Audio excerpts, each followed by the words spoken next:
Have you ever wondered what games you should keep or you should lose? Find out here at Purge Reviews. Madcala is an overproduced Alice in Wonderland themed Mancala game. And as you're going through, you're going to be battling the other player, trying to get their health down to 0. If you get their health down to 0, you'll win. So it feels like a battle game, but it doesn't also. You're basically playing Mancala to activate different icons and spots on the board. And there is a nice player area that kind of takes you through all the different icons and actions that you would have. And I think that that really helps elevate the game, that the player aid is so good. In addition, you will pick a different character every time you play, and there's up to 3 cards that you can utilize that kind of separates it. It makes it a little bit more asymmetrical with the powers that you'll be utilizing. It's fun to use the different characters as you're going through, and it should change up your strategy a little bit about what you want to do. All of this together in a package brings a game that really shines to me. I like this as a 2-player experience. It's fun. It can be a little chaotic at times, I suppose, but you are making those decisions about how you're wanting to play, and what decisions you're making will lead to your either victory or demise in this game. And I do, like I said before, I like the different characters. I think it shakes things up enough. Every time you come back, it feels a little bit differently. There's different combinations that you can play, and I think all of that works great. And this game is heavily overproduced. It looks really, really good. And the theme itself is kind of spun off of Wonderland's War. So this brings it down to a 2-player game, much easier to play, much shorter of a game. I think it shines for all of those reasons. This is one, if you like Mancala games at all, I would tell you to check this one out. It could be a huge hit for you. We've liked it a lot, and one I recommend. Keeper. Here's Madcala. Wow, what a cover, right? That's just a very striking cover. It tells you it's from Wonderland's War, but don't let that scare you off in case you didn't like that game. Take a rulebook look in a minute. Now, this insert is going to be phenomenal. This is really going to be something of a work of art here, if you ask me. You're going to have these shards. You'll have a die. These shards are great. They're nice and chunky. You're going to have some big ones that will be a doubler that you'll have. You're going to have some of these like poker token type things. These are really nice. They come just like you see them. They kind of feel like the Geek Up ones from the Board Game Geek. They feel really good in your hands.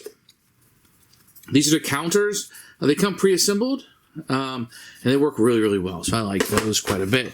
Now the cards themselves, very good. They're going to be tarot sides. Man, look at this artwork. It's just incredible. The icons are big and chunky at the bottom here. You can see everything very easily. In addition, each character is going to have a little card that tells you about the guide.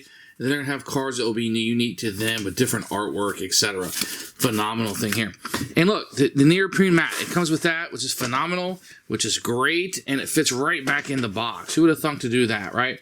And this will be the player board and mat that you'll be utilizing throughout the game when you'll be playing your cards and going through. Excellent job. Here is the rule book, as you'll see down through here. You're going to have a picture of all the components over to your left, about 1.25 pages, 1.5 pages of the setup. It fits in there perfectly, as you can tell. Go over a little bit of gameplay, some of the cards, how they're used, and this is kind of like more generic stuff you'll be doing, and then on your turn, we'll start here. Each of the icons is listed here. There's also player aids that will have that. And then right here, that's it. Game end. The rules are very, very simple. Some glossary and credits if you want to. And then a round example with the icon glossary at the bottom. You can just simply take this around and people can take a look at it. Very good rulebook. I mean, this is an A+. It tells you everything you need to know. It's very simple. The pictures are helpful. You got bullet points here of things you don't want to forget, etc. You got the glossary of terms. And the icons are listed. I mean, it's what you want. Very good job with this one.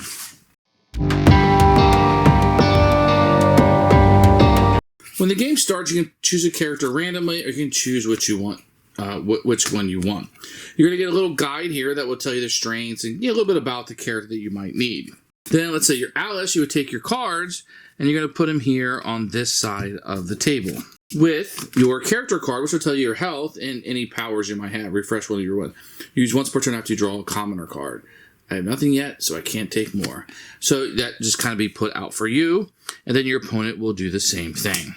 Normally, there's going to be a token assigned to your character. Some will have more, some will have less, and you kind of do that. It says place a Vorpal token on an opponent's face down, refreshable +1 card. So in this case, if your opponent had a card over here, you could definitely put the Vorpal sword on top of it, and then it would have an ability over there that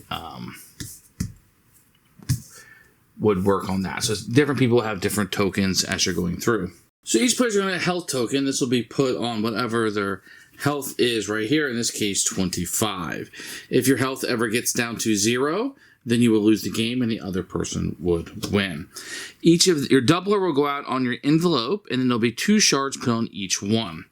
On a turn, what you'll do is, just like Mancala, you'll pick up shards on your side of the board.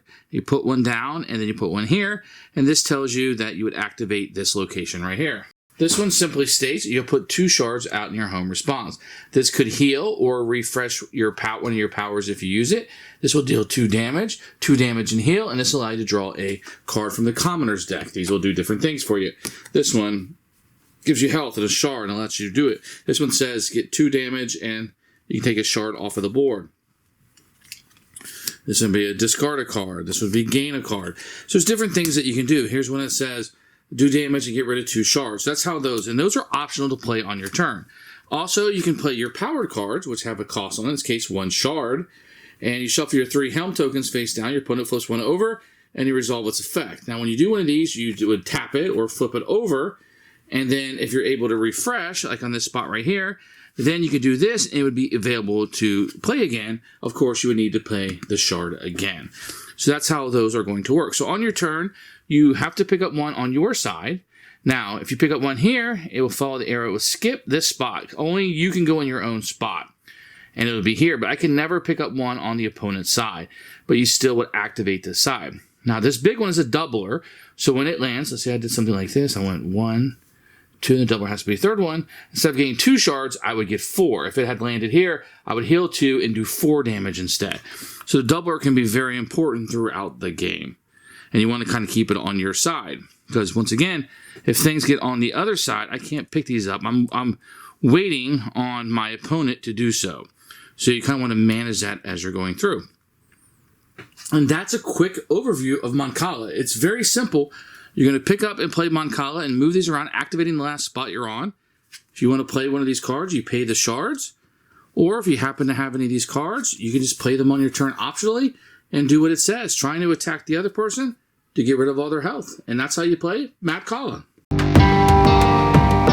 Who should buy this game? People who like Mancala style games, a 2-player only experience. You're going to need a 2-player game, and you like that kind of interactivity between the players where I'm going to be battling you and trying to take your shards away from you and your health in order to get you down to 0 without being a straight battler game. We're not going to run up to each other and roll dice and see who wins. A little bit more of a strategic game as you're going through. People are going to appreciate that. This is probably my favorite game from this company. I would highly recommend it. And that's a keeper for us.